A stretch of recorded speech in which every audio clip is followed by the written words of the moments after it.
हम 3 लोग so hello good morning guys. તો મેં રેડી થાઉં છું લગ્નમાં જવા માટે, પણ એટલે અહીંયાથી થોડુંક જ તૈયાર થઈને જવાના છે, પછી પાયુના ઘરે તૈયાર થવાના છે. મારી બેસ્ટ ફ્રેન્ડ લોકોએ આપેલું તો પહેરવું પડે ને, તો મને ધોઈ કાઢે એ લોકો.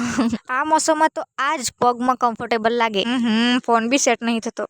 થઈ ગયો. તો અહીંયાથી પાયુના ઘરે મેં આજ પહેરી જવાની છું, પછી ત્યાં જઈને સાડી પહેરવાના છે. પછી साड़ी थी कंटाड़ी जैसू तो पाछा आज पहन लेसू. तो चलो हम बहुत लेट हो गए हैं, नहीं तो वो हमको मारेगी. इधर वो चालू है वो. तू मेरे से प्यार करती है कि नहीं करती? તો આપણે નીકળી ગયા છે આપણી ગાડી પર ને આવું બેસવાની મને બહુ જ મજા આવે. તો અમે સીધા આવી ગયા છે પાયુના ઘરે. તો વાળ બાળ સ્ટ્રેટ કરી લીધા છે. કરલી કોઈને આવડે નહીં ને મને કરલી ગમે પણ કોઈને આવડે જ નહીં. તો સાડી અમે પહેરી લીધી છે. તો હાથ में थैला लेके जा रहे हैं मंदिर के पास जहाँ पे शादी है. તો આટલી ગરમીમાં બી અમે સાડી પહેરીને નીકળી ગયા છે. આ છે ગોળીગઢ બાપુનું મંદિર જ્યાં લગ્ન છે, પણ હજુ એટલું બધું કંઈ થયું નહીં હતું. તો અમે નીકળી ગયા ફોટા પાડવા માટે. ફટાફટ ફોટા પાડીને અમે આવી ગયા પાછા મંદિરે, કેમ કે વરસાદ આવવા લાગેલો ને હાલત તો જો કેટલો તાપ લાગે વરસાદ આવે તો બી. તો મંદિર પાસે થોડા ફોટોસ પાડાવીને અમે ગયા ખાવા માટે. ત્યાં તો અમારા માટે ખાલી દાળ ભાત બચેલું હતું, એ બી અમે ઠૂસી લીધું, કેમ કે ભૂખ જ એટલી લાગેલી ને મેં તો બહુ જ ભૂકડ. મેં તો દાળ ભાતની બી ચાટી છે સાચું. तो ये आ चुकी है हमारी हीरोइन हाथ में थैले लेके, और हमारी प्यारी सी दुल्हन.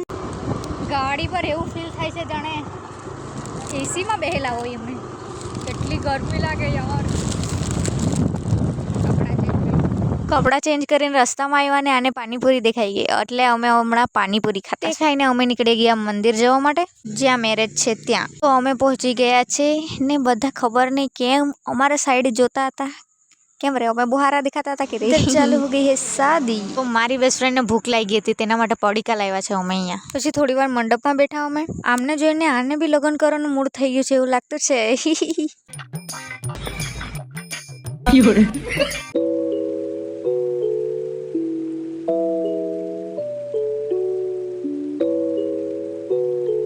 બસ બસ ને તો બધાને મેં રડાવી દેવા. ચાલો ખાઈ લઈએ પાછું. પહેલાં તો થોડામાં મોહનથાળ જ જાય કે રે. પછી અમે વડ નીચે મસ્ત બેહી રહેલા હતા, જ્યાં ઠંડો ઠંડો પવન આવતો હતો. તો હમ જા રહે હૈ અભી ઘર. બાય, મળીએ કાલે. એન્ડ બધાને ગુડ નાઇટ.